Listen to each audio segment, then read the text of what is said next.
말씀 선포하겠습니다. 오늘 말씀의 제목은 잃은 아들을 되찾은 아버지 비유라는 제목으로 말씀을 전하도록 하겠습니다. 오늘 본문 말씀은 유괴구원 사르크스 의와 생명의 시작에 관한 말씀입니다. 특별히 잃은 아들을 되찾은 아버지 비유를 통해서 아버지 하나님과의 관계가 화목해 되는 그 방법이 무엇인지를 가르쳐 주셨습니다. 1절 말씀부터 보시면 모든 세리와 죄인들이 말씀을 들으러 가까이 나오니 라고 말씀하고 있습니다. 이 모든 세리라고 할 때 이 세리는 텔로네스라고 하는 단어를 사용했는데 세금 징수원입니다. 세금 징수원인데 특별히 이 당시의 세금 징수원은 누구의 세금을 징수했느냐라고 했을 때 이스라엘 나라의 세금을 징수한 게 아니고 로마라고 하는 나라의 식민지였거든요. 그래서 그 로마의 세금을 징수하는 사람이었습니다. 그래서 예전에 우리나라가 일제의 그 세금 징수원들이 있었잖아요. 그 부역자들과 마찬가지로 여기에는 이제 로제라고 해야 되겠죠. 로마 제국의 그 부역자들 세금 징수원이 바로 요 모든 세리입니다. 그래서 이 세리는 이스라엘의 입장에서 보았을 때는 민족 반역자다라고 그렇게 보시면 됐습니다. 그래서 세리하면 죄인 중에 죄인의 대명사로 불리던 사람들이 세리입니다. 그러니까 세리하면 무조건 죄인이에요. 이렇게 보시면 돼요.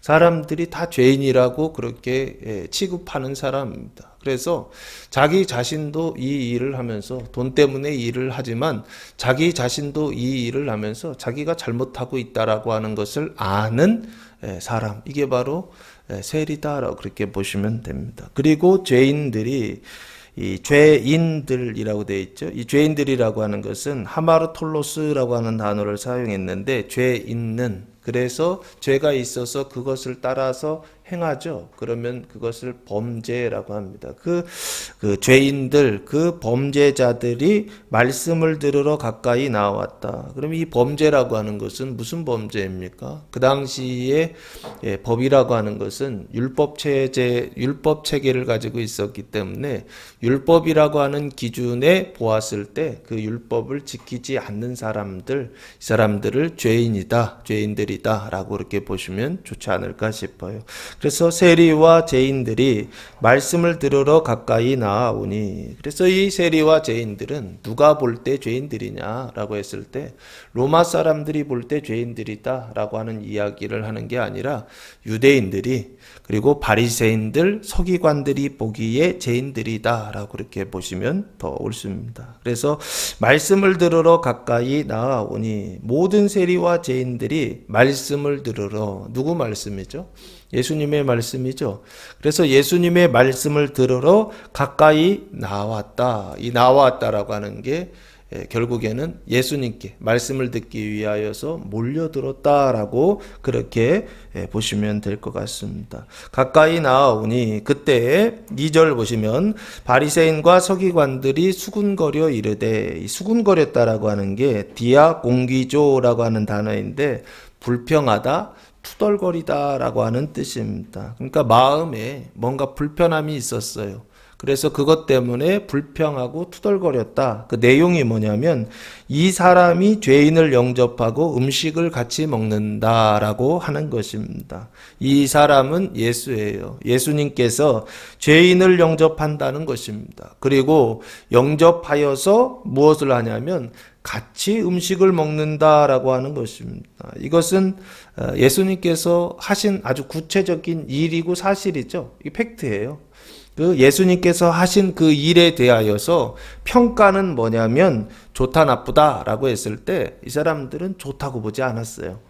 예수님께서 지금 이렇게 하시는 일은 나쁜 일이요. 이유는 왜 그러냐면 율법에 어긋나는 일이다라고 하는 것입니다. 왜? 죄인들과 함께 하는 것, 이것은 함께 앉아서 음식을 먹는 것, 이것은 율법에 어긋나는 일이다라고 그렇게 생각했던 것 같아요. 그래서 이 사람들은 이 예수님께서 하신 일에 대한 그 사실에 대한 그 평가 해석이 여기에는 구체적으로 뭐 이렇게 많이 나와 있지 않지만 그 수군거렸다라고 하는 그 한마디로 나쁘게 보았다, 지금 나쁘게 평가했다라고 그렇게 볼 수 있습니다.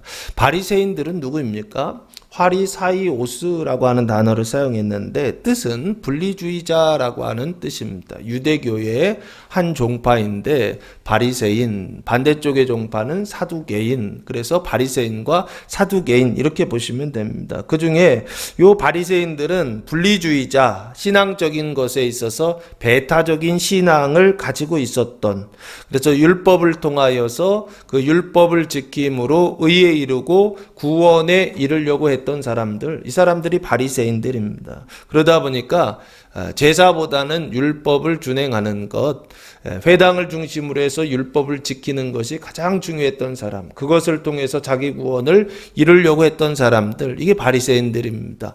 그리고 그 바리새인들 중에 선생들이 있죠. 그 교사들, 율법 교사들을 서기관, 그 뒤에 그람마티우스라고 한 단어를 사용했는데 서기관이라고 그렇게 씁니다. 근데 서기관은 그 이제 서기죠. 서기, 글을 쓰는 사람, 기록하는 사람인데 뭘 기록했느냐면 율법을 기록했어요. 그래서 율법을 기록하고 율법을 연구하고 그러다 보니까 율법을 가르치는 율법학자라고 성경에 그렇게 번역되어 놨습니다. 그래서 여기 서기관은 그 바리새인들을 가르치는 율법 교사다, 학자다라고 그렇게 보시면 좋지 않을까 싶어요. 그래서 바리새인들과 서기관들이 투덜거렸다라고 하는 것입니다. 예수님께서 하신 그 일을 가지고 나쁘다 생각하여 불평하고 그래서 그것 때문에 수군거렸다라고 하는 것입니다. 그러나 예수님께서 하신 이 일은 이 바리새인들과 서기관들이 해석한 것 같이 이게 나쁜 일인가요? 이 일은 결코 나쁜 일이 아닙니다. 예수님께서 하신 일은 나쁜 일이 아니라 오히려 이 일은 좋은 일이다라고 그렇게 말할 수 있습니다. 왜 그렇지요? 예수님께서 더러운 사람들과 예수님께서 죄인들과 예수님께서 나쁜 사람들과 함께 있으면서 그 자리에서 음식을 먹는 거, 이게 좋은 일이에요, 나쁜 일이에요? 보통 우리 종교인들은 나쁘다고 생각하죠. 예를 들면 이 사람들과 함께 그 자리에 앉아서 어떤 나쁜 일을 한다든지 하지 말아야 될 일을 한다든지 이렇다고 한다면 당연히 그것을 보고서 예수님에 대하여서 나쁘게 평가하겠죠. 그런데 예수님은 오히려 이 사람들의 그 나쁘다라고 하는 그 사실, 나쁘다라고 생각했던, 해석했던 그 평가에 대하여 오히려 그거 나쁜 거 아니다, 오히려 그거 좋은 거다라고 예수님께서 뒤에 비유를 통하여, 세 가지 비유를 통하여서 대답을 해 주십니다. 첫 번째 비유가 잃은 양을 찾은 목자 비유. 그리고 두 번째가 잃은 드라크마를 찾은 여인 비유. 세 번째가 잃은 아들을 찾은 아버지 비유에서 이 세 가지 비유를 통하여서 내가 지금 하고 있는 일이 이것이 나쁜 일 아니다, 이 일은 오히려 좋은 일이다 라고 하는 것을 어찌 보면 예수님께서 적극적으로 해명하시고 그 사람들에게 설득하셨어요. 그리고 특별히 이건 이제 예수님의 해석이고요. 이 예수님의 이 일에 대하여 바리새인과 서기관들, 유대인들은 나쁘다고 생각했는데, 그런데 초대교회 사도 바울은 어떻게 이것을 평가했는가라고 했을 때 고린도 후서 5장 20절 말씀해 보시면 이런 말씀이 나옵니다. 고린도 후서 5장 20절 말씀에 보시면, 그러므로 우리가 그리스도를 대신하여 사신이 되어 하나님이 우리를 통하여 너희를 권면하시는 것 같이 그리스도를 대신하여 간청하노니 너희는 하나님과 화목하라 라고 말씀하고 있습니다. 이 일이, 예수님께서 하신 이 일이 사도 바울이 지금 말하고 있는 이 하나님과 화목해 하는 그 일이다 라고 그렇게 말할 수가 있습니다. 그래서 지금 사도 바울은 이 일을 화목하는 일이다, 화목해 하는 일이다 라고 말하고 있고, 예수님은 지금 이 일이 바로 하나님과 그 아들이, 아버지와 아들이 화목하게 하는 일이다 라고 예수님께서 이것을 설명해 주고 있다라고 하는 것입니다. 그래서 이 일은 나쁜 일 아니다 라는 것입니다. 죄인들과 함께 영접하고 음식을 같이 먹는 것은 나쁜 일이 아니라 오히려 좋은 일이다 라고 하는 것입니다. 그런데 반대로 우리가 생각할 때 아버지와 화목하게 하는 이 일은 이 일을 위해서 이렇게 하는 사실은 좋은 일입니다. 그런데 반대가 있어요. 마태복음 10장 35절 말씀해 보시면 성경은 항상 두 가지 좋은 쪽과 나쁜 쪽을 다 기록하고 있어요. 마태복음 10장 35절 말씀해 보시면 예수님께서 오신 이유와 목적을 이렇게 설명하고 있습니다. 마태복음 10장 35절 말씀해 보시면 내가 온 것은 사람이 그 아버지와 딸이 어머니와 며느리가 시어머니와 불화하게 하려 함이니 사람의 원수가 자기 집안 식구리라 라고 말씀하고 있어요. 예수님께서 세상에 오신 이유와 목적이 뭐냐라고 했을 때 사람들과 그 모든 관계 속에서 불화하게 하려고 오셨다라고 하는 것입니다. 예수님이 오신 목적이 불화하는 것이 있죠. 화목하게 하는 목적이 있고 불화하게 하는 목적이 있는데 첫 번째는 뭐냐? 불화한다는 거예요. 사람들과의 관계 속에서 불화하게 한다는 것입니다. 그 사람들과의 관계라고 하는 것은 죄와 사망의 종로로 타는 사람들, 그 옛 사람들과의 관계 속에서 불화하게 하는 일, 이 일이 예수님께서 하시는 일, 예수님이 오신 이유와 목적이라고 말씀하고 있어요. 그래서 예수님께서 우리의 삶 속에 불화하게 하실 때 이것은 주님께서 나쁜 일이구나 라고 생각해서 불화하게 하시는 거구나 라고 생각할 때가 있다는 것입니다. 근데 반대로 오늘 본문은 불화하는 것이 아니라 화목해 하기 위하여 예수님께서 일하시고 계시다라는 거예요. 누구와? 죄인들과 함께 그들을 영접하고 음식을 같이 먹는 그 일을 통하여서 그 죄인들이 아버지와 화목하게 하기 위하여 예수님께서 어떻게 해요? 열심히 일하시고 계시다라고 하는 것을 예수님께서 말씀하고 있다라고 하는 것입니다. 그러므로 사랑하는 성도 여러분, 세상과는 불화하고 죄와 사망과는 그 사망의 사람들과의 그 모든 관계에서는 불화하고 싸워야 되지만 하나님 아버지와는 화목할 수 있는, 그리고 화목해 할 수 있는, 예수님과 같은 일을 감당할 수 있는 그 직분을 열심히 감당하는 성도들 되시기를 예수님의 이름으로 축복합니다. 3절 말씀 보시면 예수께서 그들에게 이 비유로 이르시되 라고 말씀하고 있어요. 그래서 이 비유는 세 가지 비유,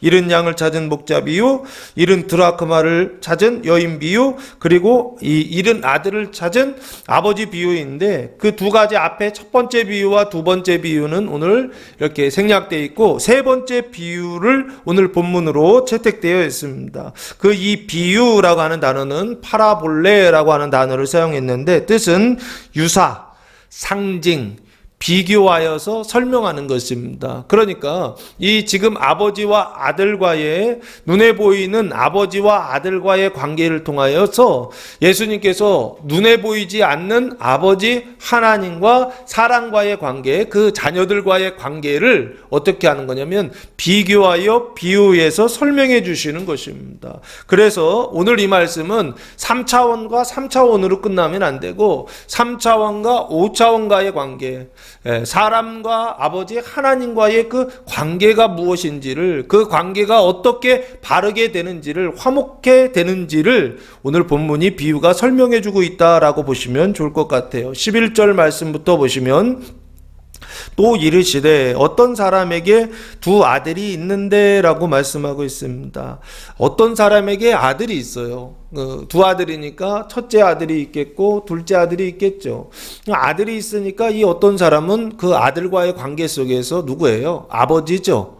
그러니까 이 어떤 사람은 아버지이고 그 아버지에게 두 명의 아들이 있었다라고 하는 것입니다. 그 두 아들은 앞에 있었던 일하고 상관이 있죠. 1, 2, 3절하고 상관이 있는 거예요. 그럼 첫째 아들은 누구일까요? 예, 미리 얘기하고 가겠습니다. 그 첫째 아들은 죄인인 것을 모르는 죄인들이에요. 그 사람들이 누구입니까? 자기는 의인이라고 혼자 자칭 의인이라고 여기는 죄인들이요. 그 사람들이 누구일까요? 바리새인들과 서기관, 지금 투덜거리는 수군거리는 이 사람들이 첫째 아들입니다. 그리고 둘째 아들은 누구일까요? 1절에 모든 세리와 죄인들이라고 돼 있죠. 이 모든 세리와 죄인들이 오늘 이 비유에서 둘째 아들이에요. 아시겠죠? 첫째 아들은 바리새인과 서기관들을 얘기하고 둘째 아들은 모든 세리와 죄인들. 그 모든 세리와 죄인들은 어떤 사람들이냐 했을 때 자기가 죄인인 것을 아는 죄인들이요. 자기가 죄인인 것을 아는 사람들이요. 이게 둘째 아들이에요. 첫째 아들은 자기가 죄인인 걸 모르는 아들이고 그래서 자기가 의롭다라고 여기는 죄인이에요. 둘 다 죄인이란 뜻이죠. 첫째 아들도 죄인이고 둘째 아들도 죄인이란 뜻이에요. 그 죄인이라고 하는 말은 뭔가 큰 범죄를 지었다라고 하는 말 있잖아요. 가장 큰 범죄가 뭘까요? 성경에서 말하는 가장 큰 범죄는 살인이나 도적질이나 간음이나 어떤 폭력이나 이런 것들도 죄이지만 그것보다도 더 근본적인 죄가 있어요. 하나님과의 관계가 바르지 않은 것이요. 그 하나님과의 관계가 바르지 않은 것을 뭐라고 하냐면 죄라고 불러요. 죄라고 하는 것을. 그래서 우리 개역 성경에서는 죄하면 그냥 죄라고 번역해 놨지만 그 죄라고 하는 것을 그러면은 그 죄에서 구원받으면 의롭게 되잖아요. 그 의는 뭔지 아십니까? 의는 옳을 의자잖아요. 올바르게 되는 거예요. 뭐가요? 하나님과의 관계가 올바르게 되는 것. 이것을 의라고 그렇게 말해요. 그래서 공동 번역에서는 그 죄나 의라고 하는 단어를 아예 풀어서 이렇게 쓰고 있어요. 하나님과의 관계가 바르지 않은 것. 이걸 죄라고 풀어서 쓰고 그리고 하나님과의 관계가 바른 것. 이것을 의라고 그렇게 번역을 해놨어요. 아시겠죠? 의라고 하는 것은 아버지와의 관계가 바르게 된 것이에요. 근데 이 사람들은 죄인이라고 그랬죠. 둘 다 죄인이라고 그랬죠. 그 얘기는 무슨 얘기냐? 아버지와의 관계가 바르지 않다는 거예요. 그 아버지와의 관계가 바르지 않다라고 하는 것은 형식적인 관계가 바르지 않다라고 하는 걸 이야기하는 것이 아니라 형식적인 관계도 바르지 않지만 본질적인 관계도 바르지 않다라고 하는 것을 말하고 있습니다. 그 바르지 않은 것을 죄라고 말하고 이 두 아들은 아버지와의 관계가 어떠느냐? 죄인의 상태, 바르지 않은 상태에 불화한 상태에 있다라고 하는 것. 이게 바로 오늘 본문의 핵심입니다. 보통 우리는 둘째 아들만 잘못됐다고 생각하잖아요. 그러나 실제에는 둘째 아들도 잘못됐지만 그 둘째 아들이 잘못된 것은요. 누구 때문인지 아세요? 첫째 아들 때문에 그래요. 그게 오늘 비유 마지막에 나옵니다. 그때 설명을 드리겠습니다. 11절 말씀. 그래서 어떤 사람에게 두 아들이 있는데 첫째 아들과 둘째 아들이 있는데 문제는 둘째 아들부터 시작됩니다. 12절. 그 둘째가 이 둘째라고 하는 단어가 네오스라고 하는 단어를 사용했는데 뜻은 새로운 젊은 어린이라고 하는 뜻을 가지고 있습니다. 그래서 예전에 우리 그 매트릭스라고 하는 영화가 있었어요. 지금 1, 2, 3까지 나온 것 같은데 그 영화 중에 주인공 이름이 누군지 아십니까? 네오라고 기억나시나요? 그 주인공 이름이 네오예요. 네오. 그 네오가 이 둘째라고 하는 네오스라고 하는 요 단어와 같은 단어예요. 매트릭스라고 하는 그 영화 자체가 그 배경이 유대적 배경을 가지고 있어요. 그래서 그 안에 나오는 그 이름들이요. 성경에 나오는 이름들이 계속 등장해요. 거기 보면 시온도 나오잖아요. 지온이라고 해서 시온도 나오고 숨어있던 장소들이요. 그게 다 이 유대적 배경 그 영화를 만든 사람들이 유대인들이었어요. 두 형제였는데 그러다 보니까 그 성경의 세계관을 매트릭스라고 하는 영화적 세계관으로 디지털 세계로 이렇게 바꾼 것뿐이에요. 그 똑같은 이름입니다. 요 네오스 둘째가 아버지에게 말하되 그래요. 아버지에게 말하되 이 아버지는 비유적으로는 그냥 아버지죠. 3차원적인 아버지지만 이 아버지는 눈에 보이지 않는 아버지를 지금 이야기하고 있다고요. 아버지 하나님을 말하고 있다고요. 재산 중에서 내게 돌아올 분깃을 내게 주소서 하는지라 요청을 해요. 재산을 달라는 거예요. 그 재산 중에서 아버지의 재산이죠. 그 아버지의 재산 중에서 내게 돌아올 분깃 이거 결국엔 뭔가 유산 같은 것이죠. 자녀들에게 물려줄 그 유산이 있다고 하면 나의 분깃, 이 분깃이라고 하는 단어가 메로스라고 하는 단어를 사용했는데 뜻은 분배, 나눔, 목이라고 하는 뜻입니다. 그러니까 아들이 둘이에요. 둘이니까 2분의 1이 큰아들 거라면 나머지 2분의 1은 나에게 주십시오. 뭐 이렇게 볼 수 있겠죠. 예전에는 큰아들에게 좀 더 줬죠. 예전에는 큰아들에게 더 주고 그리고 그 뒤에 자녀들에게는 좀 덜 줬단 말이에요. 근데 요즘은 그렇게 하면 안 돼요. 법으로 딱 정해져 있잖아요. 1대 1로 똑같이 줘야 돼요. 이게 우리나라 요즘 법입니다. 어쨌든 여기 아버지요 재산 중에서 아버지의 재산입니다. 내게 돌아올 분깃을 내게 주소서 하는지라 하면서 요청합니다. 그때 아버지가 그 살림을 각각 나누어 주었더니 라고 말씀하고 있어요. 아버지가 살림을 나눠주죠. 근데 재밌는 단어가 각각이라고 하는 단어예요. 요 각각이라고 하는 것은 두 아들에게 나누어 주었다라고 하는 뜻입니다. 그러니까 첫째 아들에게도 아버지의 재산을 나누어 주었고 그리고 둘째 아들에게도 아버지의 재산을 나누어 주었다라는 뜻이에요. 그러니까 우리가 이 단어를 볼 때 보통 둘째 아들에게만 나눠줬다라고 생각해요. 이 비유를 통해서 둘째 아들에게 나눠줬고 첫째 아들에게는 나눠주지 않았다라고 생각하는데 그게 아니고 첫째 아들에게도 나눠주었고 둘째 아들에게도 나누어 주었다라고 하는 것입니다. 큰아들에게 2분의 1, 자신을 의인이라 생각하는 아들에게 2분의 1을 나누어주고 그리고 둘째 아들 자기가 죄인인 것을 이제 나중에 조금 있으면 집 나가죠. 그래서 죄인인 것을 아는 그 아들에게도 2분의 1을 나누어 주었다라고 하는 것입니다. 아버지가 그 살림을 아들에게 각각 나누어 주었다는 거예요. 그래서 결국에는 이 아들이 이제 아버지 집을 나가서 탕자의 삶을 삽니다. 그러면 이 아들이 잘못된 것은 아들의 문제인가요? 아버지의 문제인가요? 우리는 늘 아들의 입장에서 자녀의 입장에서 생각해요. 아버지가 잘못해서 그렇지. 아버지가 나눠주시지 않았다고 한다면 아니 다 나눠주지 않고 그 2분의 1 중에서도 10분의 1 정도만 뭐 한 달치만 나눠줬다고 하면 나가진 않을 거 아니야. 뭐 이런 식으로 우리는 생각하지 않나요? 대표적으로 이런 대표적인 게 하나 있죠. 성경에 아주 큰 그림이 하나 있죠. 만들지 않았다고 한다면 그러면 타락하는 일도 없었을 것이고 그 타락하는 일이 없었으면 지금 우리가 이 고생을 안 해도 되는데 지금 우리가 이렇게 고생하고 고난당하는 것은 하나님의 에덴 동산에 선악과를 만드셨기 때문이야 라고 그렇게 원망하는 사람들 많이 있어요. 성경을 이런 사람들은 대부분 어떤 사람들이냐면 성경을 안 읽다 성경을 읽으면 꼭 그런 게 보여요. 그래서 어떻게 반응하느냐? 아버지가 잘못해서 그래서 아담이 타락했고 아버지가 거기에 선악과를 두지 않았다고 한다면 타락하지 않았을 것이다. 그러니까 결국에 누구 책임이다? 아버지 책임이다 라고 책임을 아버지께 돌리는 그런 분들이 많이 있더라고요. 그 구조하고 여기 똑같죠? 아버지가 그 살림을 각각 나누어 주었다라고 하는 것입니다. 그 둘째 아들에게 나눠주시지 않았다고 한다면 집 나가지 않을 것이고 허랑방탕하지 않을 것이고 잘못하지 않을 것인데 아버지는 일부러 나누어 주시더라라고 하는 것입니다. 이것이 아버지의 의로우심입니다. 우리가 생각할 때 하나님께서 하시는 그 일이 불의하다 생각하는 일들이 얼마나 많은지 모릅니다. 우리가 이 세상을 살아가면서 믿는 자들에게 아버지께서 하시는 일들을 보면 왜 하나님께서 저렇게 하시는가 라고 생각되는 고난들이 너무나 많이 있습니다. 그러나 그것은 우리가 생각할 때 아버지가 불의하다라고 생각하는 것뿐이지 실제로는 아버지가 불의하신 것이 아니라 하나님의 그 경륜과 그 섭리는 우리가 뭐 다 알 수는 없겠지만 성경에 다 기록되어 있어서 열심히 연구하다 보면 알 수도 있어요. 하도 모른다고 하니까 공부를 안 하세요. 그래서 그렇게 얘기하면 안 되고 성경을 열심히 보면 하나님의 뜻과 경륜이 있어요.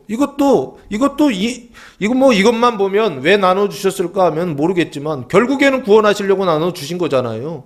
선악과도 하나님께서 그 선악과를 통해서 잘못될 거 알고 계셨다고요. 그런데도 굳이 거기에다 두시고 뱀도 아예 못 들어오게 하실 수 있잖아요. 근데 들어오게 하시잖아요. 그러면 거기에는 하나님의 경륜이 있다는 거예요. 하나님의 하나님의 뜻이 있다는 거예요. 그런데 하나님의 경륜과 뜻이 지금 우리는 어떻게 이해가 안 되는 거예요. 왜? 시험의 상태에 있으니까, 고난의 상태에 있으니까. 그러나 결국에는 어떻게 하시더라? 예수 그리스도를 통하여 구원하시고, 그래서 영벌이 아니라 영생에 들어가게 하시는 그것을 보면 결국에는 뭘 위한 것이냐? 하나님이 실수하셔서 거기다 선악과 두신 것 아니고, 하나님께서 모르셔서 그 살림을 나눠주면 집에서 이 둘째 아들이 집에서 아버지 집에서 잘 살 것을 기대했기 때문에 실수해서 나눠주신 것 아니다라는 거예요.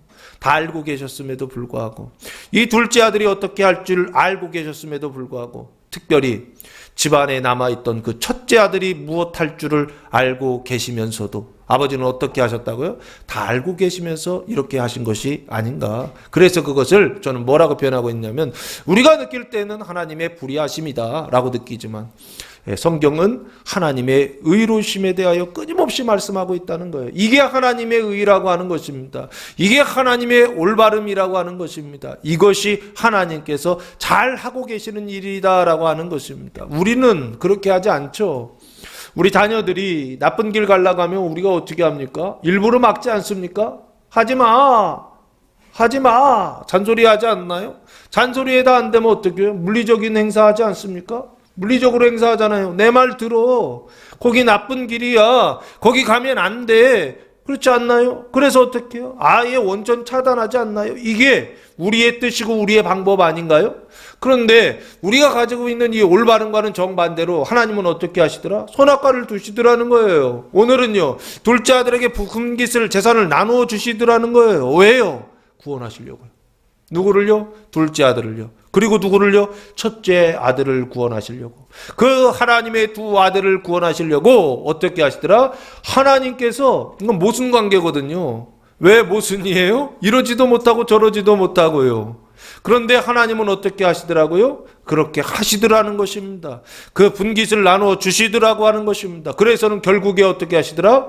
의에 이르게 하시고 하나님과의 관계를 바르게 하시고 구원에 이르게 하시더라라고 하는 것입니다. 그 첫 번째 일이 지금 무슨 일을 하시느냐? 아버지가 그 살림을 각각 나누어 주시는 그 일을 하시더라라고 하는 것입니다. 사랑하는 성도 여러분, 여러분의 삶 속에 하나님께서 나쁜 거 좀 허락하시지 않으면 좋을 텐데, 하나님께서 우리 가정에 나쁜 거 제거해 주시면 좋을 텐데 아무리 기도해도 제거해 주시지 않아요. 그때 하나님 불의하시다라고 생각하는 것이 아니라 하나님은 의로우시다, 성경이 말씀하신 것을 믿으시고, 그 하나님이 없애주시지 않는 그 고난으로 인하여서 원망하는 자들이 아니라 하나님께서 주시는 그 고난으로 인하여서 감사할 수 있는 성도들 되시기를 예수님의 이름으로 축복합니다. 그래야 구원받는다고요. 그래야 둘째 아들이 구원받고, 자기가 죄인인 것을 아는 죄인이 구원받고, 자기가 죄인인 것을 모르는, 자기가 의롭다고 생각하는 그 첫째 아들까지 구원받을 수 있는 길이 열린다라고 하는 사실을 기억하시고, 우리가 생각할 때 아버지가 불의하시다라고 하는 이 일이 오히려 이 일을 통하여서 모든 사람들이 구원받는다, 하나님의 자녀들이 구원받는 길이다 라고 하는 사실을 기억하시고, 오히려 이 일을 감사하고 오히려 이 일을 기뻐하고 이 일을 통하여 하나님께 영광을 돌리는 성도들 되시기를 예수님의 이름으로 축복합니다. 그래서 이제 나눠줬어요. 나눠줬을 때 어떤 일이 일어나느냐? 13절, 그 후 며칠이 안 돼요. 며칠 만에죠. 돈 받고 나서 며칠이 안 돼요. 둘째 아들이 재물을 다 모아가지고 모든 재산을 자기에게 나누어 주신 그 모든 그 분깃을 그 모아가지고 먼 나라에 가라고 말씀하고 있어요. 먼 나라라고 하는 단어가 코라, 이 나라라고 하는 단어가 코라라고 하는 단어를 사용했는데, 보통 이 나라 하면 바실레이아잖아요. 근데 여기 나라는 코라예요. 코라. 그 코라라고 하는 말의 뜻이 공간의 개념입니다. 공간의 개념인데 방, 구획. 그래서 보통은 나라보다는 지방이라고 하는 뜻이에요. 우리 지금 개역개정은 나라라고 번역을 해놨는데, 공동번역이나 표준세 번역이나 뭐 우리말 성경 다른 성경을 보니까 여기를 지방이라고 번역해놨더라고요. 그러니까 나라라고 하는 개념과 지방이라고 하는 개념은 공간 개념에서 조금 다르잖아요. 그렇죠?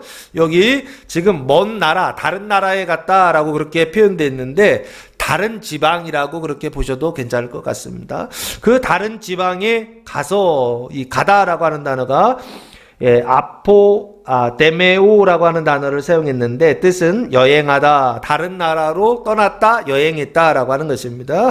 그래서 거기서 무슨 일을 하느냐? 호랑방탕하여 그 재산을 낭비하더니라고 말씀하고 있어요. 이 호랑방탕이라고 하는 건 무엇입니까? 아소토스라고 하는 단어를 사용했는데 저축하지 않고 무절제하게 비도덕적으로 낭비하는 상태, 이것을 호랑방탕이라고 정의를 하고 있더라고요. 그러니까 무절제한 것이죠.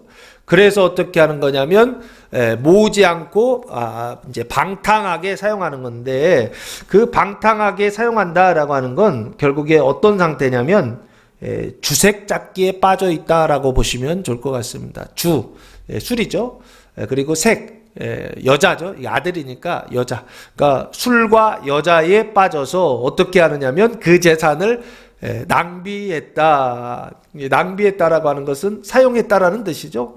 그곳에 술 먹는 일과 또 이제 뭐 여자 뭐 어떤 이런 일들을 위해서 자기 아버지가 주신 그 재산을 낭비했다라고 하는 겁니다. 음행하는 그 일에 그 돈을, 아버지 주신 재산을 사용했다라고 하는 그런 뜻이죠. 낭비하더니 14절 다 없앤 후 그 나라에 크게 흉년이 들어 그가 비로소 궁핍한지라라고 말씀하고 있어요. 다 없앴다라고 말씀하고 있죠.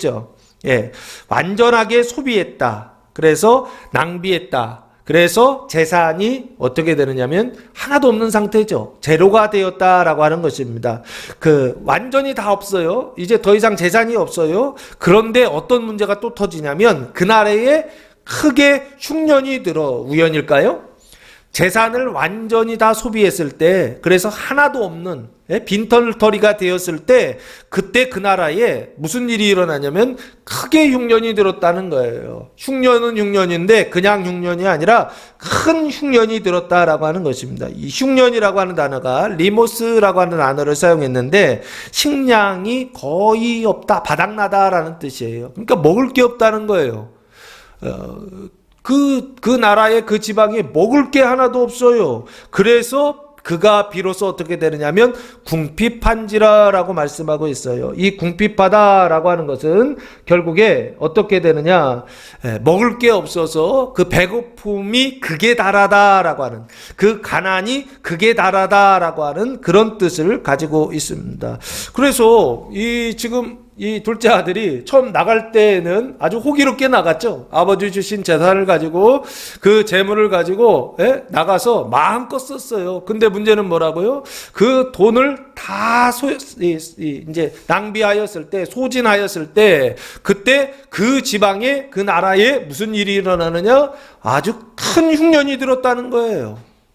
이 흉년은 좋은 것인가요? 나쁜 것인가요?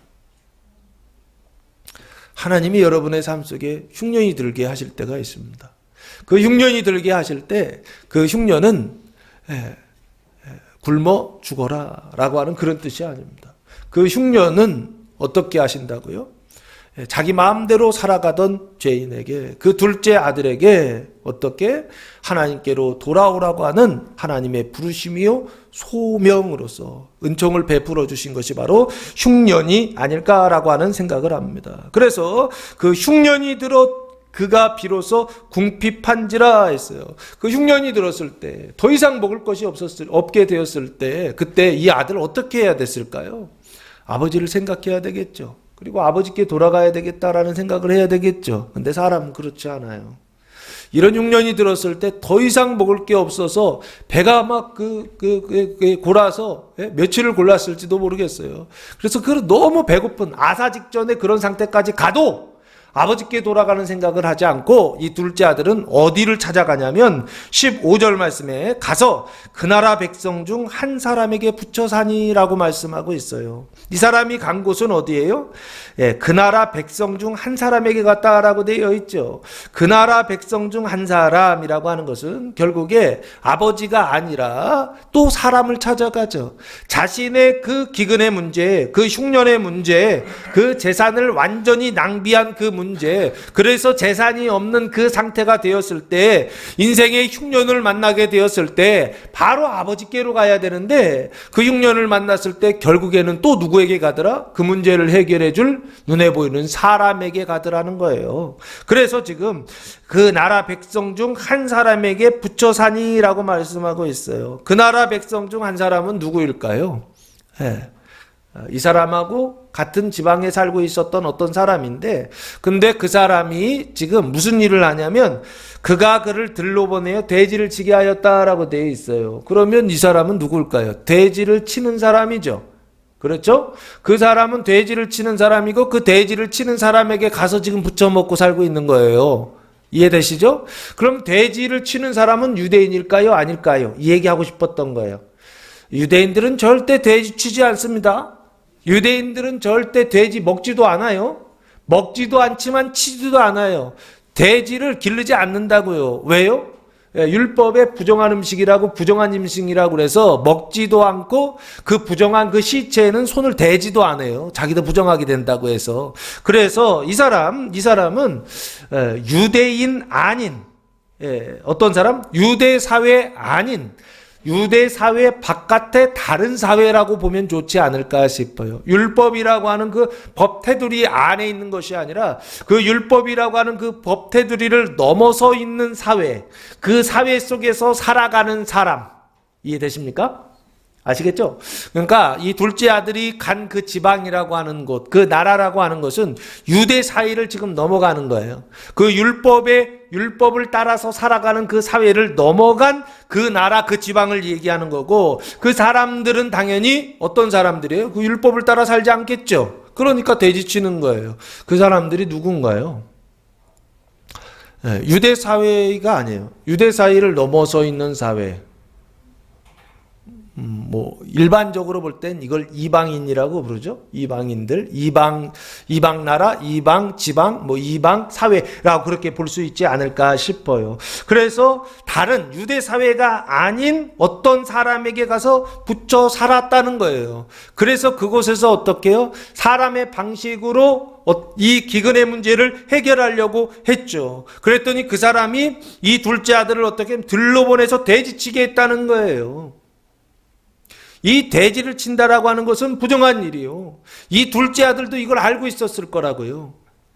그 돼지를 치는 일들은 유대인으로서 절대로 할 수 없는, 해서는 안 되는 어떤 더러운 일이었다라고요. 그런데 어떻게 해요? 돼지치게 하더라는 거예요. 그래서 어떻게 해요? 돼지를 치러 가더라고요. 그 부정한 일을 하게 하더라고요. 마찬가지라고 생각합니다. 우리도 아버지의 그 집을 떠나서, 그래서 세상 속에서 살아갈 때에 아버지께 흉년을 만났을 때 아버지께 돌아오지 않고 사람에게 가서 어떻게 그 문제를 해결해 보려고 하면 반드시 어떻게 해요? 돼지치게 만드는 거예요. 부정한 일을 하게끔 만드는 거예요. 사랑하는 성도 여러분, 그 부정한 일을 하는 그 자리까지 우리 가는 것이 아니라 그 전에 아버지께로 돌아올 수 있는 성도들 되시기를 예수님의 이름으로 축복합니다. 돼지까지 치는 어떤 그런 일들을 했다라고 하는 것입니다. 그래서 16절 말씀해 보시면, 그가 돼지 먹는 지엽 열매로 배를 채우고자 하되라고 말씀하고 있어요. 그 둘째 아들이 배가 얼마나 고팠는지 돼지 먹는 지엽 열매로, 이 지엽 열매라고 하는 것은 카라티온이라고 하는 단어를 사용했는데, 어떻게 생겼냐면 콩처럼 생겼더라고요. 콩인데 좀 큰 콩이에요. 그 콩을 이렇게 딱 이렇게 눌렀잖아요. 눌러가지고 이게 콩이 이렇게 표시가 이렇게 나는 거 있죠. 강낭콩처럼. 그렇게 됐는데 좀 사이즈가 조금 더 커요. 쥐엽 열매라는 게. 근데 이 쥐엽 열매는 누가 먹냐면 돼지가 먹는 식량인 거죠. 돼지가 먹는 이 음식이에요. 그러면서 이 쥐엽 열매를 또 누가 먹냐면 가난한 백성들, 가난한 사람들이 흉년이 들었을 때 먹을 게 없을 때 그 먹는 그 음식이 쥐엽 열매라고 합니다. 이 둘째 아들이 그 배고픔의 문제를 해결하기 위하여서 그 쥐엽 열매로 배를 채우고자 했다는 거예요. 그럼 이 쥐엽 열매는 무엇을 얘기하느냐?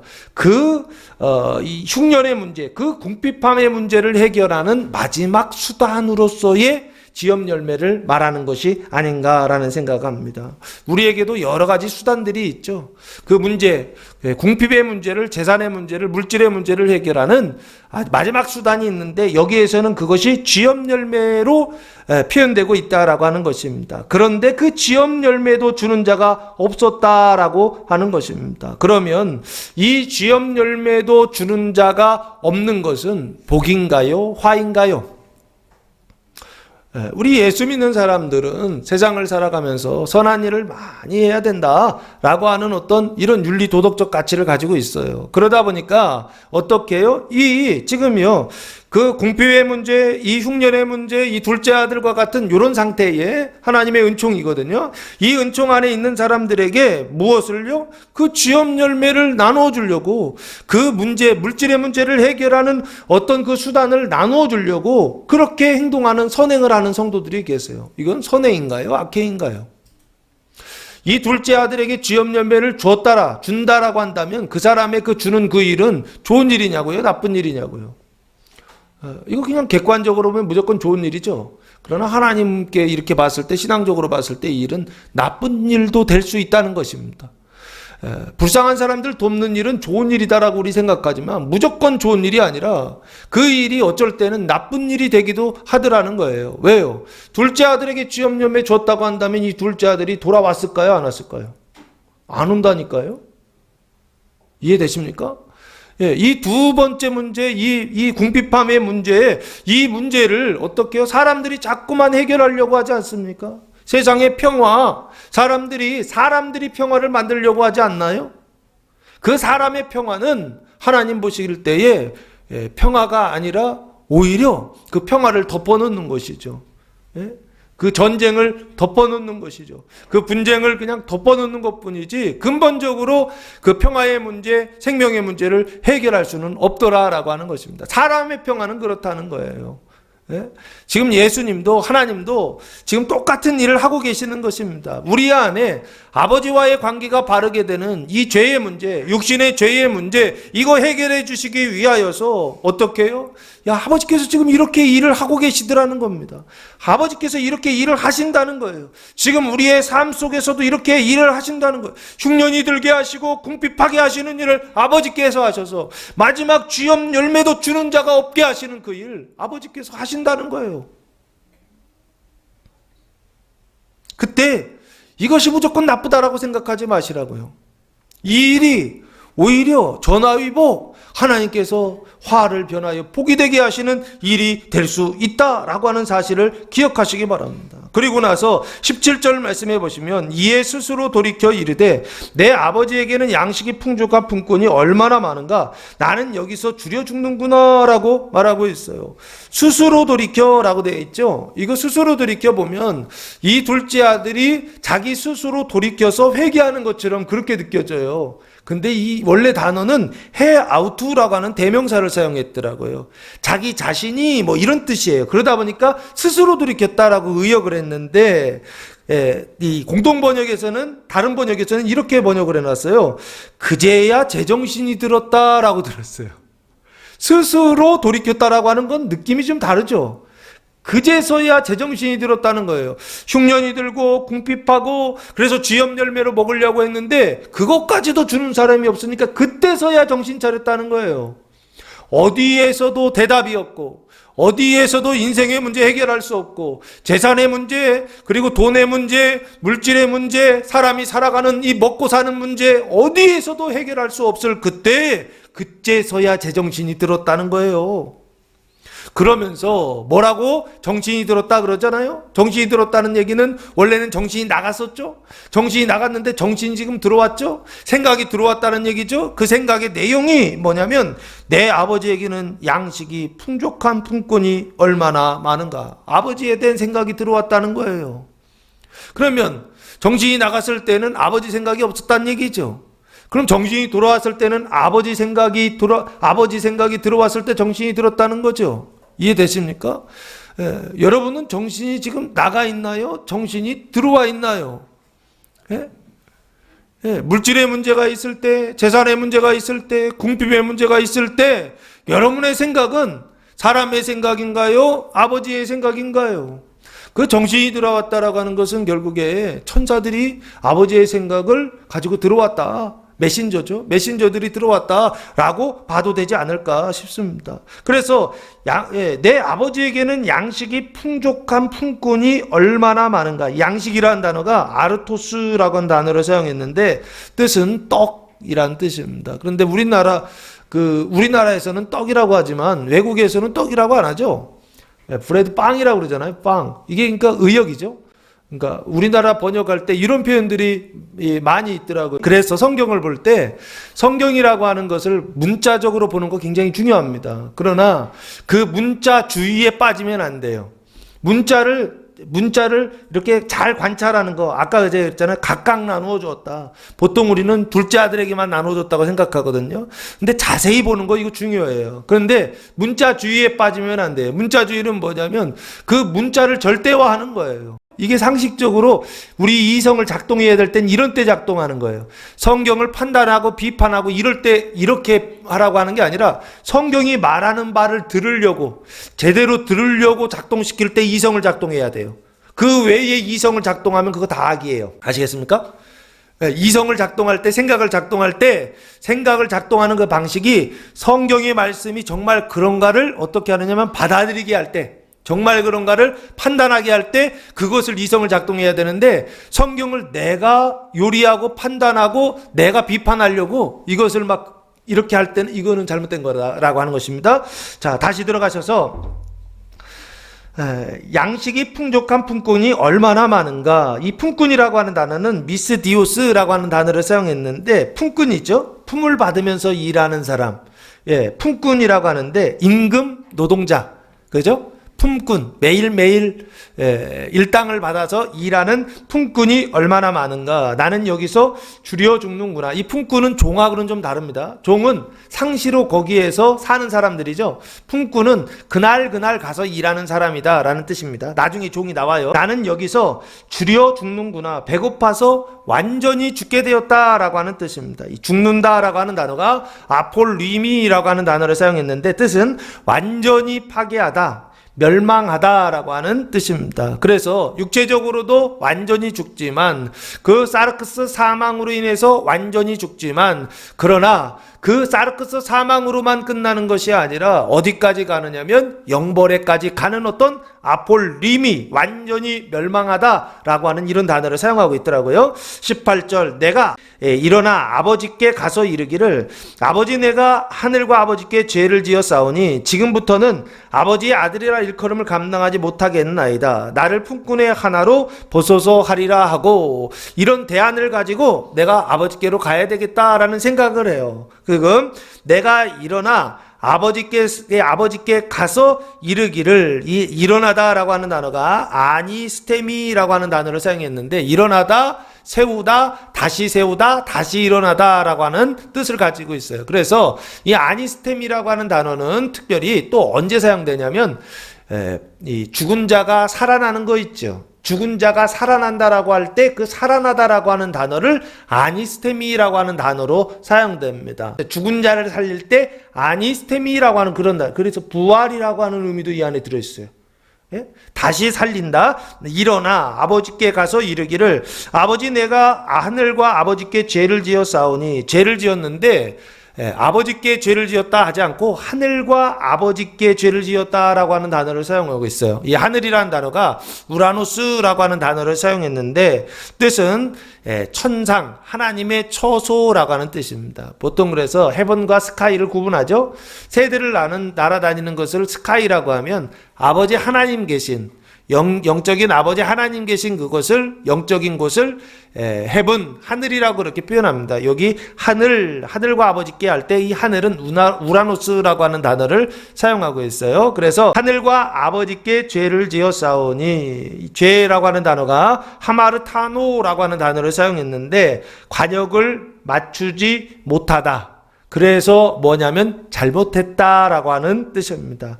하늘과 아버지께 잘못했다라고 하는 거예요. 그러면 한번 생각해 보세요. 아버지께 돈 달라고 할 때, 재산 달라고 했을 때 잘못했다 생각했을까요?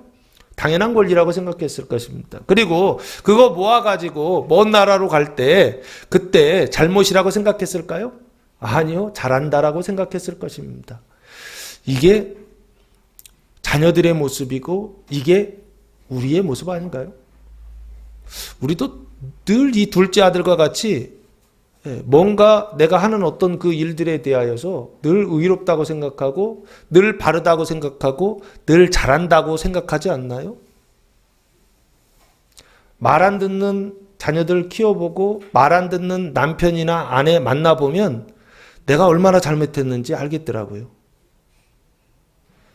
저는 죄인 중에 괴수입니다. 사도 바울이 그렇게 고백하더라고요. 저는 그때 제가 잘못하는지 몰랐어요. 저 잘난 맛에, 저 의로운 맛에 저 잘한다고 생각하면서 10대, 20대를 살았는데 지금도 마찬가지입니다. 그런데 살아보니까 지금 제가 이 정도 살아보니까 그런 생각이 들더라고요. 내가 내 멋대로 살았구나. 다른 사람과의 관계 속에서 올바른 관계 속에서 의로운 관계 속에서 산 것이 아니라 불의한 관계 속에서 살았구나. 예를 들면 이런 거죠. 다른 사람들 불편하게 하고 힘들게 하며 살았구나. 내 부모님이 나 때문에 고생 많이 하셨구나. 내 아내가 나 때문에 많이 힘들었겠구나. 하나 더 해야죠. 내 자녀들이 나 때문에 힘들었겠구나. 저 고집불통.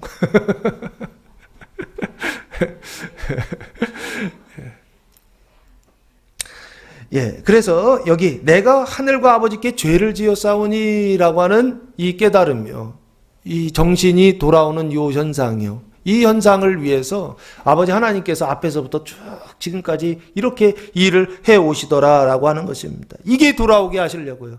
내가 죄를 지었다라고 하는 것을 아주 분명하게 깨닫게 하시려고 하나님께서 어떻게 하시더라? 그 살림을 각각 나누어 주고 결국에는 호랑방탕하여 나가가지고 그거 다 낭비하고 궁핍하는 그 곤란한 일들을 다 겪게 하시더라라고 하는 것입니다. 그러면서 19절 지금부터는 아버지의 아들이라 일컬음을 감당하지 못하겠나이다. 그래도 양심은 있죠. 이게 사람의 양심인데요. 하나님의 마음은 또 달라요. 하나님은 그래도 너는 내 아들이다 라고 그렇게 말씀하세요. 그런데 사람은 뭔가 자기가 잘못한 게 있으니까 하나님 내가 잘못했으니까 내가 이제는 더 이상 아들이라고는 못하겠습니다. 이런 마음을 가지고 어떻게 하느냐면 아버지께로 돌아갑니다. 돌아가면서 나를 품꾼의 하나로 보소서 하리라 하고 품꾼의 하나 임금 노동자 중에 하나로 삼아주소서라고 그런 마음의 생각을 하고 그리고서 이제는 실행합니다. 20절 이에 일어나서 아버지께로 돌아가니라. 어디로 돌아가는 거죠? 이에 일어나서 어디에서? 먼 나라 먼 지방에서 하나님의 법이 하나님의 그 뜻이 실행되지 않는 그 다른 나라 다른 지방에서 일어나서 아버지께로 돌아가죠. 그 아버지의 집으로 그래서 아버지의 뜻이 아버지의 말씀이 실행되는 어떤 그것으로 돌아가니라. 이 아버지께로 돌아가는 것이요. 먼 나라에서 아버지의 집으로 돌아가는 것, 아버지께로 돌아가는 것, 이걸 뭐라고 그러죠? 이걸 회개라고 합니다. 지난주에 우리가 우리 옛사람, 이 속사람, 죄와 사망의 종로로 타는 이 속사람이 죽는 회개에 대해서 말씀을 드렸죠. 오늘 이 회개는 지금 아버지께로 돌아가는 그 회개를 말씀하고 있습니다. 아버지께로 돌아가니라. 돌아가는데 아직도 거리가 먼데 아버지가 그를 보고 치근히 여겨 달려가 목을 안고 입을 맞추니 라고 말씀하고 있어요. 아직도 거리가 멀다는 것은 지금 아버지께로 가기 시작했어요. 근데 집까지 가려면 그 거리가 아직도 멀리 있었다는 거예요. 거리가 먼데 아버지가 그를 보았다는 거예요. 그러면 집에서 멀리 떨어져 있는 곳까지 아버지께서 나왔다 안 나왔다? 나왔다는 얘기죠. 아버지 집에서 멀리 떨어져 나와서 어떻게 해요? 아들 돌아오기만을 학소고대하고 있었다는 거예요. 언제부터요? 아들 나간 그날부터, 그때부터 매일 나가지 않았을까? 아니면 길이 엇갈릴 수 있잖아요. 그죠? 아버지 나갔는데 아들이 안 올 수 있고, 아버지가 안 나갔을 때 아들이 올 수 있잖아요. 이게 인생 아닌가요? 세상살이는 항상 그렇더라고요. 늘 어떻게 해요? 발이 안 맞아요. 내가 가면 그 사람이 안 오고, 내가 안 가면 그 사람이 오고, 그래서 어떻게 해요? 만나야 되는데 만나지 못하는 것. 이게 인생이고 이게 사랑 아닌가요? 세상살이가 그렇더라고요. 근데 여기요, 어떻게 해요? 아버지가 그를 보았다는 거예요. 그 얘기는 무슨 얘기예요? 하루도 빠지지 않고 매일 나갔다라고 하는 뜻으로 봐야 되지 않을까 싶어요. 그러니까 우리는 어떻게 하는 거예요? 우리는 늘 그렇게 할 수가 없잖아요. 항상 그렇게 할 수가 없잖아요. 그런데 아버지 하나님은 어떻게 하신다요? 매일이요. 한순간도 빠지지 않고 아들이 돌아오기만을 위하여서 어떻게 매일 집에서 나가서 아들을 기다리는 사람, 그 사람이 바로 누구냐면 아버지 하나님이시다라고 하는 걸 요 아버지가 그를 보고라고 하는 단어에서 설명하고 있는 것이 아닌가라는 거예요. 이 그를 보고 둘째 아들이죠. 아버지 집을 떠났다가 돌아오는 그 둘째 아들을 보고 아버지의 그 마음속에 측은히 여겼다라고 말씀하고 있어요. 스플랑크 니조마이라고 하는 단어를 사용했는데 동정을 느끼다, 자비심, 불쌍히 여기는 마음을 느꼈다라고 하는 거예요. 오히려 우리는 그 둘째 아들이 이렇게 돌아오면 어떤 마음이 들어요? 배은망덕한 마음이 들지 않나요? 아마 집 밖에 나가서 맞이하는 것이 아니라 집 문 걸어 잠궈놓고 들어오지 마 너 안 돼 너 나가 이러지 않겠나요? 근데 그 나가도 마음이 좀 약한 아버지는 어떻게 해요? 한 2번 정도는 내가 나가 해야지요. 그죠? 그리고 3번째 하면 내가 받아들여야지. 이런 마음으로 나가 했는데 이 철없는 아들은 아빠가 한 번 나가라고 했다고 아빠가 나가라고 했으니까 나가. 돌아오다가 또 나가는 그런 아들도 있어요. 그러면 안 돼요. 3번은 버텨야 돼요. 무조건. 아시겠죠? 예, 3번은 버티세요. 아버지들이 꼭 2번이나 어떤 조금 고집이 더 센 아버지들은 3번. 절대로 나가라는 뜻 아니에요. 예? 들어오라는 뜻을 강하게 나가 이렇게 얘기한다고요. 근데 그걸 모르고서 집 나가면 그건 바보 같은 아들입니다. 그렇게 하면 안 되고 3번은 무조건 참는다. 그리고 4번째 했는데 나가라면 그때는 좀 심각하게 고민해 봐야 돼요. 자, 여기 다시 아버지를 보고 측은히 여겨 동정을 느꼈다는 거예요. 아버지가 동정을 느꼈다는 거예요. 아들이 너무 불쌍히 여겨졌다는 거예요. 그래서 달려가 목을 안고 입을 맞추니 달려가시죠. 이 달려가다는 단어가 트레코라고 하는 단어를 사용했는데 보통 우리 트레킹이라는 단어 있죠. 운동할 때 트레킹하자 뭐 이러잖아요. 달리는 건 달리는 건데 빨리 달리는 거 있죠. 그 빨리 달리는 것을 트레코, 달려가라고 그렇게 번역을 해요. 빨리 달리다, 빨리 걷다. 목을 안고, 목을 안다는 것은 아들의 목을 이렇게 안았어요. 그럼 이게 뭐예요? 지금 포옹한 것이죠. 허깅하는 거죠. 뽕하고 그리고 입을 맞추니 우리나라는 입을 맞추진 않죠. 근데 이제 서양 사람이다 보니까 입을 맞추면서 이 입을 맞추는 게 뭐예요? 영접하고 환대하는 것이죠. 아주 기쁨으로 환대하는 그 모습을 안아주고 입을 맞추는 그 모습으로 지금 보여주고 있습니다. 이 일을 통하여 결국에 어떻게 되느냐라고 했을 때 아들이 아버지께로 돌아오게 되더라라고 하는 것입니다. 사랑하는 성도 여러분, 회개라고 하는 것은 그 둘째 아들이 아버지께로 돌아가는 그 일을 통하여서 회개한다라고 생각하지만 실제로 회개라고 하는 것은 늘 이렇게 집 나간 아들 돌아오기만을 기다리면서 먼 길 나가서 그 아들 돌아오기만을 기다리는 이 아버지의 사랑, 그 아버지의 이 사랑으로 인하여서 그 둘째 아들이 아버지께로 돌아오는 회개가 가능하다라고 하는 사실을 기억하시고, 회개하여 아버지께 돌아왔다고 한다면 내가 또 잘나서, 내가 또 선해서, 내가 또 의로워서, 내가 잘해서 그랬다 이런 생각 갖지 마시고 아버지가 나를 사랑하셔서 아버지의 사랑이 나를 여기 있게 한다라고 하는 이런 고백을 가지고 오히려 아버지를 찬양하며 아버지께 예배하며 아버지께 경배하며 살아가는 성도들 되시기를 예수님의 이름으로 축복합니다. 21절 말씀에 아들이 이르되, 이제 마음에 먹었던 대로 지금 이야기합니다. 아버지, 내가 하늘과 아버지께 죄를 지었사오니 지금부터는 아버지의 아들이라 일컬음을 감당하지 못하겠나이다 하니, 그러니까 똑같이 얘기하죠. 마음먹은 대로 얘기를 해요. 근데 아버지가 뭐라 그럽니까? 종들에게 이르되, 아들에게 대꾸하지 않아요. 종들에게 말했다는 거예요. 근데 품꾼이 아니죠. 종들, 둘로스라고 하는 단어를 노예, 종들. 그래서 그 의무를 가진, 주인이 말하는 것을 따라야 되는 의무를 가진 자들을 종들이라고 그러거든요. 그러니까 주인이 시키는 대로 하는 것이죠. 그 종들에게 이르되 제일 좋은 옷을 내어다가, 첫 번째는 제일 좋은 옷을 내어다가 입히라라는 거예요. 옷을 입히라는 거예요. 근데 옷 중에서도 제일 좋은 프로토스, 제일 좋은 옷을 입혀라라고 명령하고, 두 번째는 손에는 뭐를 끼워라? 가락지를 끼워라라고 그렇게 말씀하고 있어요. 가락지, 반지죠. 그 반지가 뭐예요? 약속이죠, 약속이요. 손에 가락지를 끼우고, 이 가락지라고 하는 것은 아들이다, 아들이라고 하는 그것이 회복되었다라고 하는 약속으로서의 반지가 아닐까. 그래서 가락지를 끼우고 발에 신을 신기라라고 말씀하고 있어요. 발에 신을 신기라는 것은 이 신이라고 한 단어가 이 샌달이라고 하는 것입니다. 그 당시에는 지금 우리가 신는 신발 같은 게 없었고, 이 휘감다라고 하는 단어인데, 그 휘감는 게 샌달이에요. 지금 보시면 샌달이라고 보십니다. 그래서 신발을 신기라라고 그렇게 명령하고 있어요. 그리고 나서 23절 마지막 살찐 송아지를 끌어다가 잡으라라고 말씀하고 있어요. 돼지를 잡으라 이렇게 얘기하지 않죠? 뭐를 잡으라? 살찐 송아지를 잡으라라고 말씀하고 있죠. 왜요? 이 송아지는 어느 사회에서 먹는 거냐면 유대 사회 속에서 먹는 음식 중에 하나가 양이나 소 이거거든요. 근데 여기 뭘 잡냐면 그 중에 최상의 가장 좋은 가장 비싼 음식이 송아지예요, 송아지.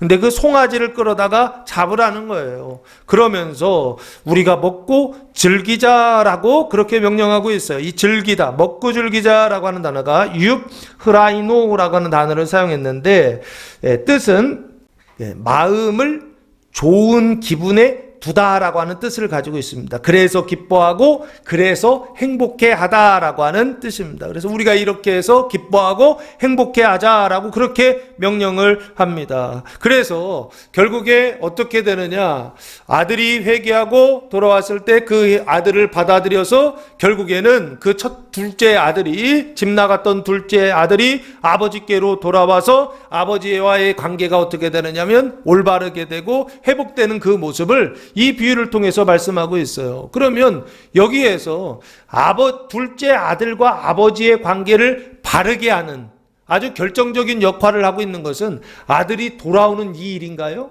그건 아무것도 아니죠.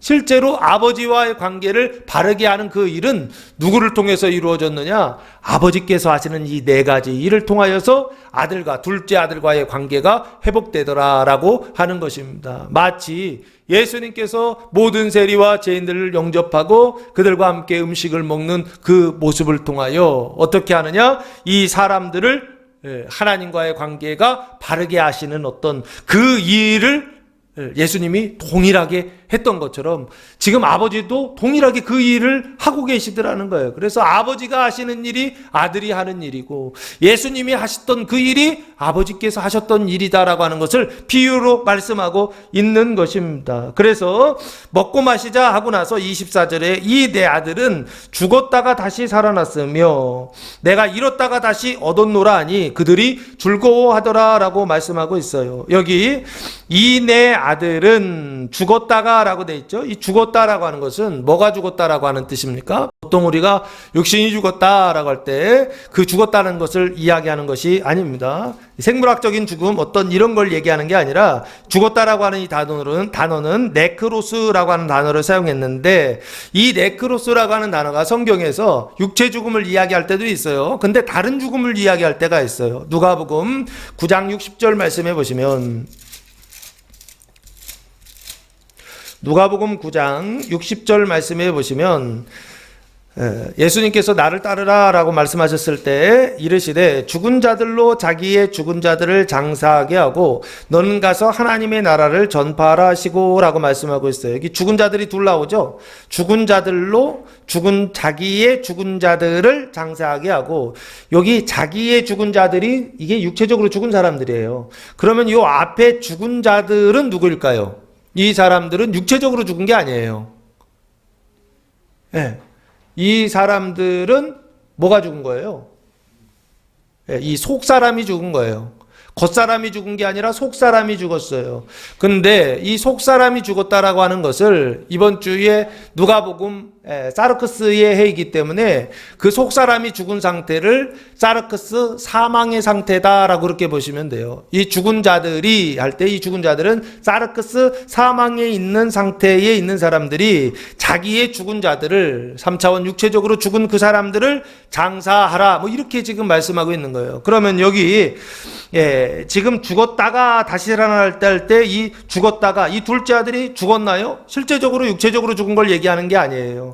아버지 집을 떠나서 죽어 살았다라고 하는 거예요. 그것을 지금 죽었다라고 그렇게 표현하고 있고, 그 죽음은 육신의 사망인데 이 육신은 눈에 보이는 육신을 얘기하는 게 아닙니다. 사르크스의 사망, 사르크스 사망을 이야기하고 있다라고 그렇게 보시면 돼요. 우리 속사람이 사망으로 죽어 있다라고 하는 것을 지금 죽었다가라고 그렇게 표현하고 있다는 것입니다. 다시 살아났으며, 요 다시 살아나다라고 하는 단어가 아나자오라고 하는 단어를 사용했는데 뜻은 소생하다, 부활하다라고 하는 뜻을 가지고 있어요. 이게 좀 특별한 단어예요. 보통 부활이라는 단어는 아나자오 이 단어를 쓰지 않고 다른 단어를 써요.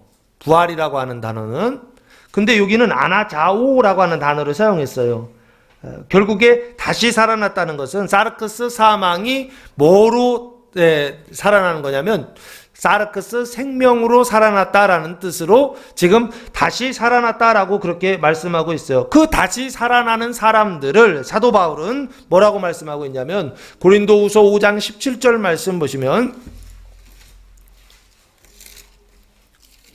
고린도후서 5장 17절 말씀해 보시면, 그런즉 누구든지 그리스도 안에 있으면 새로운 피조물이라, 이전 것은 지나갔으니 보라 새 것이 되었도다 라고 이전 것이 나오죠. 그 이전 것이 죽었다가를 얘기하는 겁니다. 그리고 새 것이 되었다라고 되어 있죠. 그 새 것이 다시 살아났다라는 것입니다. 그래서 그 다시 살아난 그것을 새로운 피조물이다라고 그렇게 말씀하고 있어요. 지금 죽었다가 다시 살아났다라고 하는 것을 사도 바울은 새로운 피조물이다라고 그렇게 말씀하고 있고, 이 새로운 피조물의 언약이 구약에 언약되어 있어요. 어디에 언약되어 있습니까? 사르크스 사망이 사르크스 생명으로 변화되는, 살아나는 이 구원이 언약되어 있어요. 어디요? 여호수아 5장 보시면, 여호수아 5장 12절 말씀해 보시면, 길갈에서의 할례가 끝나고 나서, 그리고 나서 이런 말씀이 나옵니다. 5장 12절 길갈에서의 할례, 그러니까 지금 가나안 땅 들어갔어요.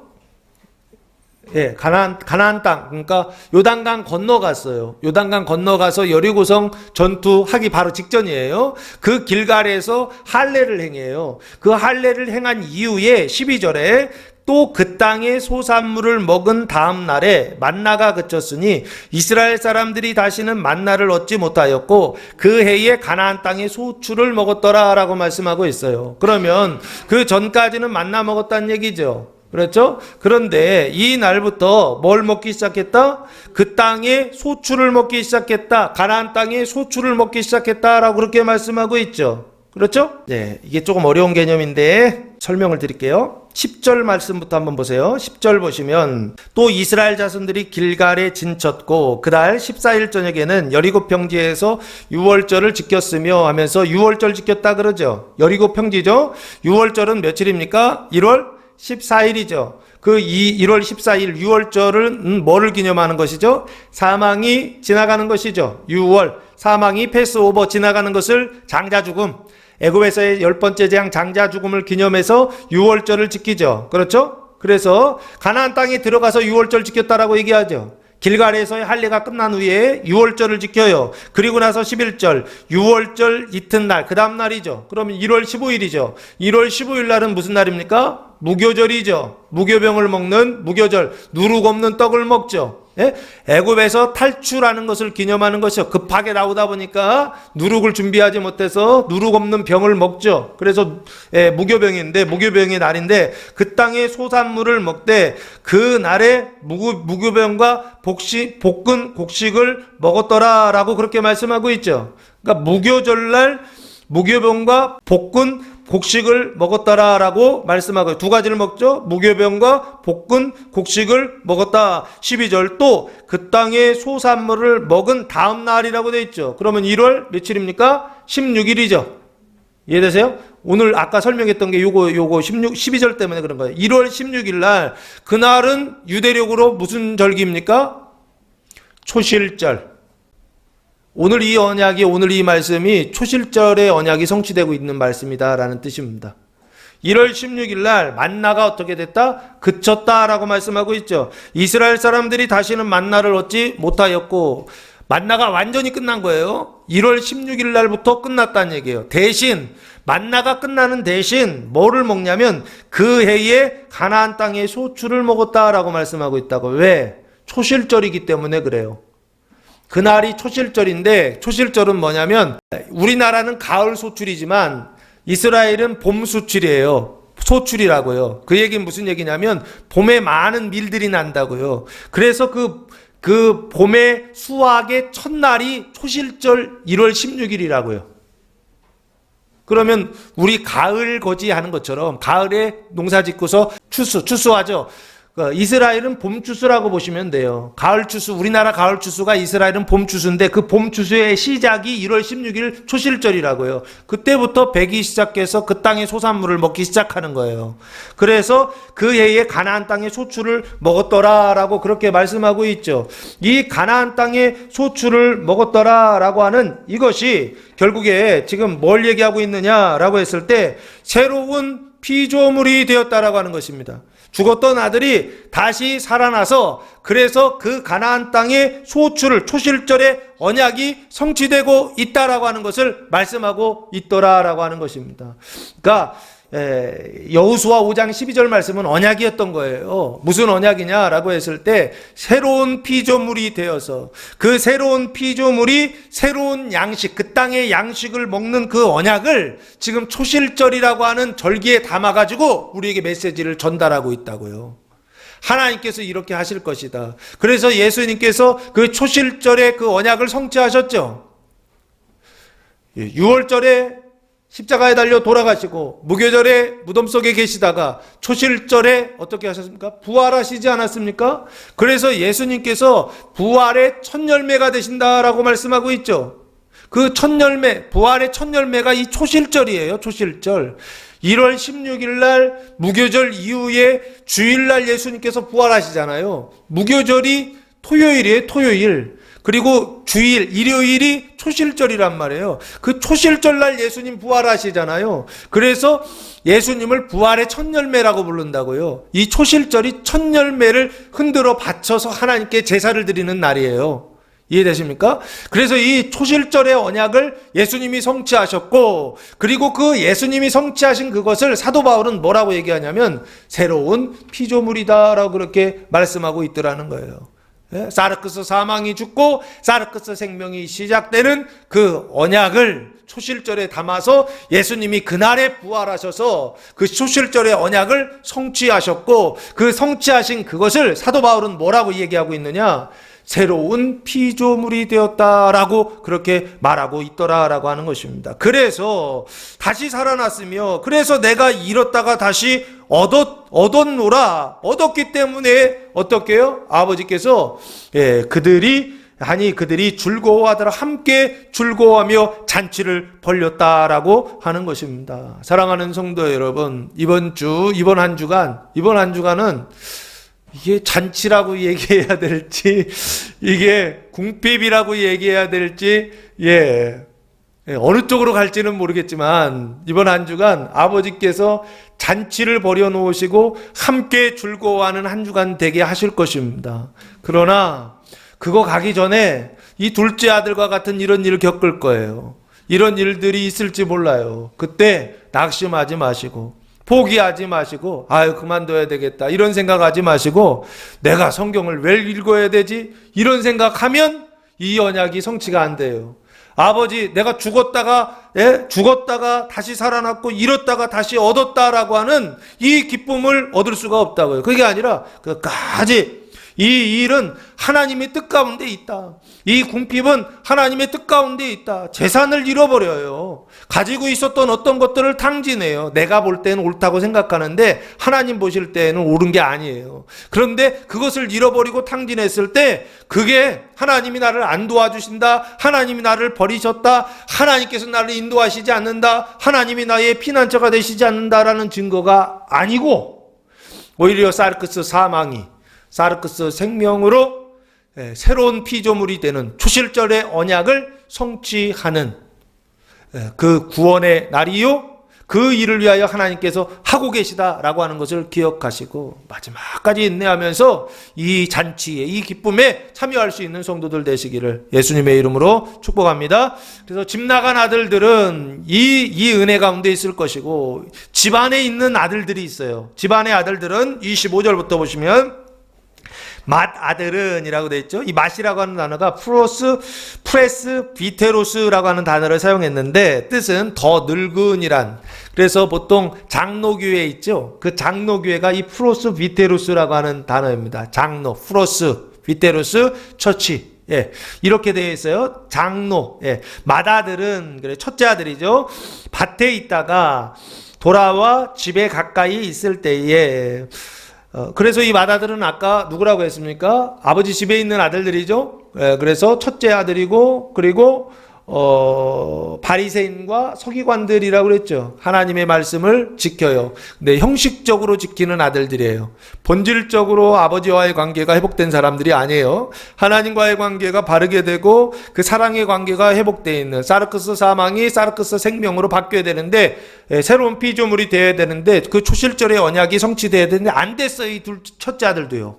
문제는 집 안에 있는데 안 됐어요. 등잔 밑이 어둡다. 집 안에 있는데 구원받지 못한 상태, 하나님과의 관계가 바르지 못한 상태. 형식적으로는 겉으로는 하나님과 관계가 바른 것 같아요. 근데 본질적으로 이 속사람으로는 그 사랑의 관계가 회복되지 않은 그 아들이 첫째 아들입니다. 맏아들은 밭에 있다가, 그러니까 똑같은 거예요. 교회를 안 나가는 사람이나 교회를 나가는데 형식적인 사람이나 하나님과의 사랑의 관계가 회복되지 않고 하나님과의 그 관계가 바르지 않은 사람들이 교회 안에 있으면 안 나가는 사람이나 교회를 떠나서 안 나가는 사람이나 교회를 나가지만 하나님과의 관계가, 사랑의 관계가 회복되지 않은 새로운 피조물이 되지 않은 사람은 그 존재의 상태에 있어서는 똑같다라는 거예요. 그래서 그 문제 해결하려고 나간 아들 돌아오게 하시고 안에 있는 그 첫째 아들도 구원하시는 일을 지금 하시는데 어떻게 하시는가 그 과정을 보시라고요. 밭에 있다가 돌아와. 밭이라고 하는 것은 농사 짓고 있었다는 얘기죠. 그 아버지의 땅을 열심히 경작하고 있었다는 일이죠. 이거 좋은 거예요, 나쁜 거예요? 아주 성실하게 아주 좋은 아들이에요. 그죠? 성실한 아들이에요. 칭찬받은 아들이에요. 칭찬받아야 되죠. 근데 집에 가까이 왔을 때에 무슨 소리를 듣냐면 풍악과 춤추는 소리를 들었다는 거예요. 풍악은 무엇입니까? 악기의 연주 소리죠. 그리고 춤추는 소리요. 사람들이 막 춤을 추면서 막 움직이는 그 소리를, 소리 지르는 그 소리를 들었다는 거예요. 그래서 집에 들어오기 전에 26절 한 종을 불러요. 예? 근데 이 종이라는 단어가 파이스라고 하는 단어를 사용했어요. 이게 좀 다르죠? 보통 둘로 쓰는데 파이스라고 하는 단어를 사용했어요. 뜻은 종은 종인데 젊은 종 있죠. 어린 종.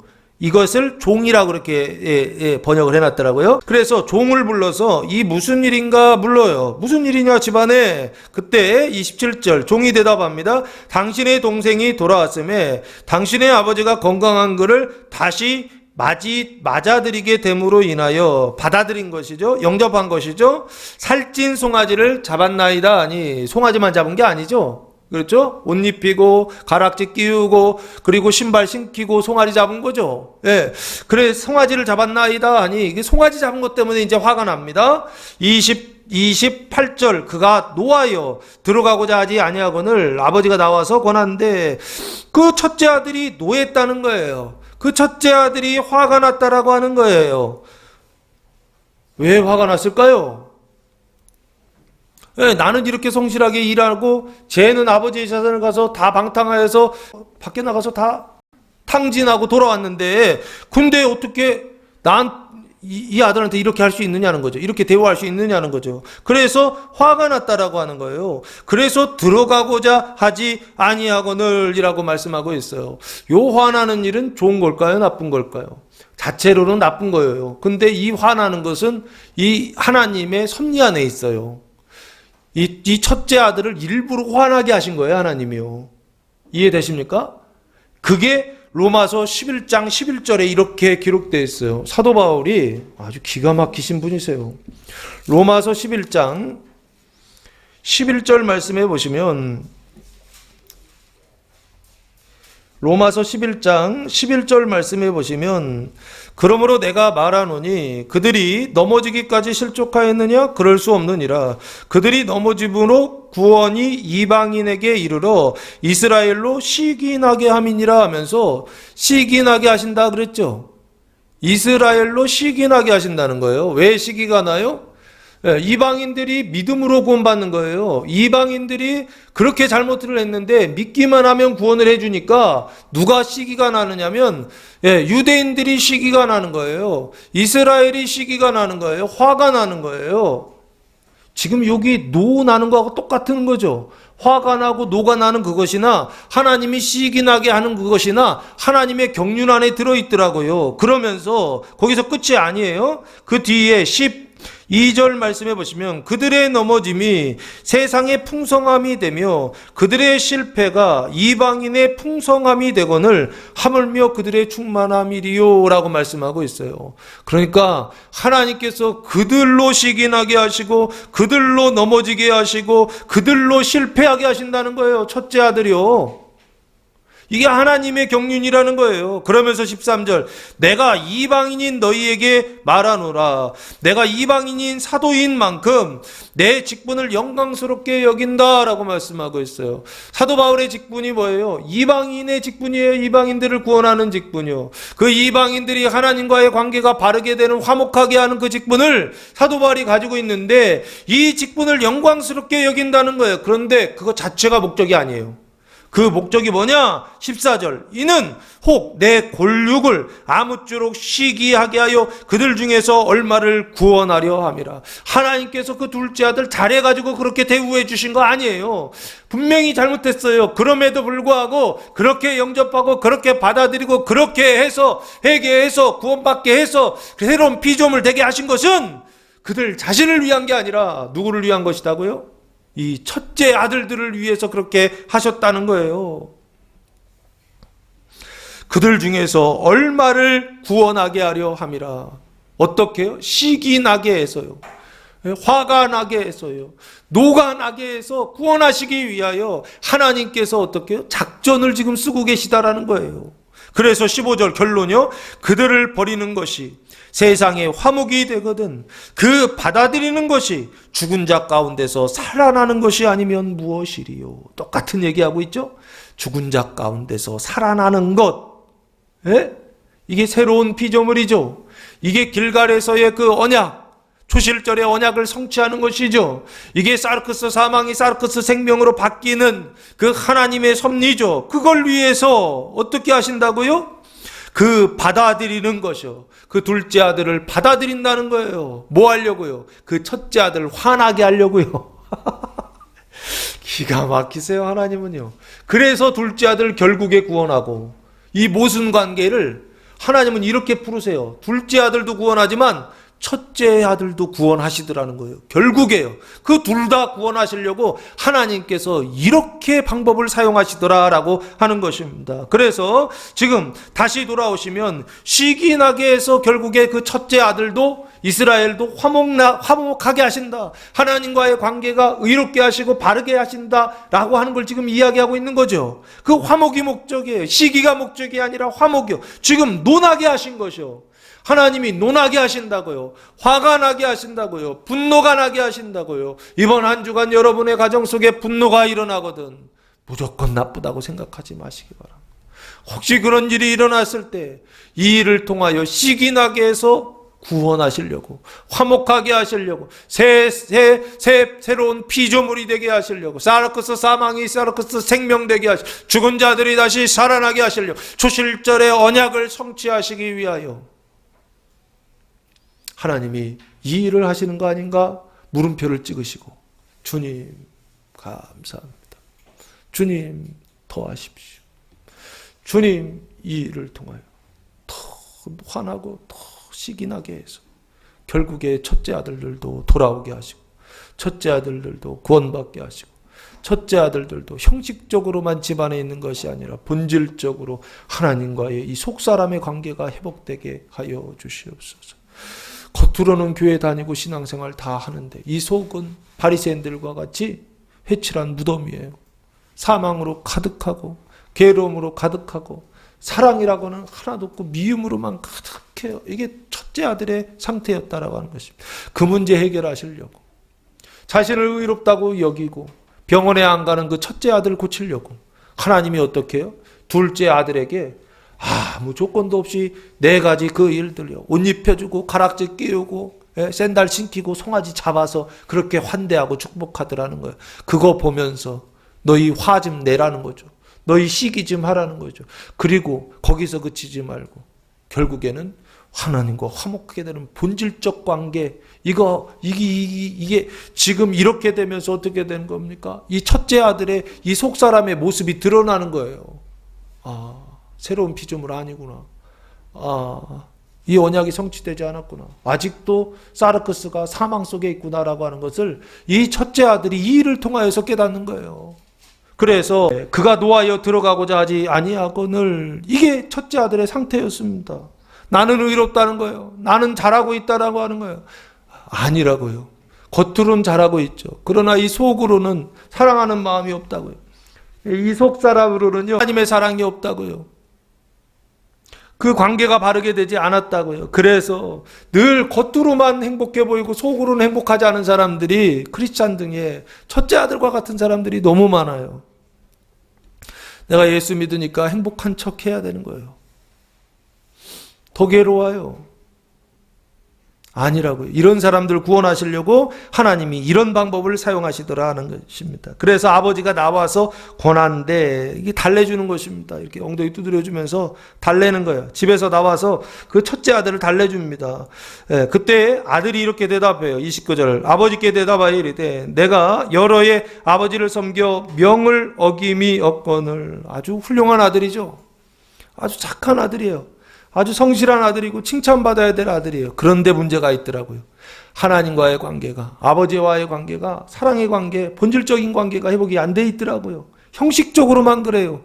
집안에만 살고 아버지 말 열심히 성실하게만 살고 그게 사랑이라고 착각하고 있더라고요. 아니라고요. 내게는 염소 새끼라도 주어 나와 내 벗으로 즐기게 하신 일이 없더니. 팩트죠? 이게 사실이에요. 아버지께서 정말로 염소 새끼 한 마리 잡지 않았다라고 하는 거예요. 아버지의 살림을 창녀와 함께 삼켜버린 이 아들이 돌아오매 이를 위하여 살찐 송아지를 잡으셨나이다. 이해가 돼요? 납득이 돼요? 안 되죠? 오히려 어떻게 돼요? 화가 나지 않습니까? 어떻게 나한테 이렇게 대우하실 수 있습니까? 쟤한테 이렇게 대우하시는 거 이것도 화가 나지만 쟤한테 저렇게 하는 걸 보면서 어떻게 나한테 이렇게 대우하실 수 있습니까? 아버지가 내가 아버지한테 어떻게 했는데 라고 하는 이런 태도를 가지고 있어요. 첫째가 내가 잘하지 않았습니까? 예? 라고 하는 이런 태도를 가지고 있어요. 형식적인 관계요. 그 사랑의 관계가 회복되지 않은 어떤 이런 상태예요. 그래서 이건 너무 불공평하다라고 그렇게 말합니다. 우리도 똑같지 않나요? 우리도 이런 마음 있지 않나요?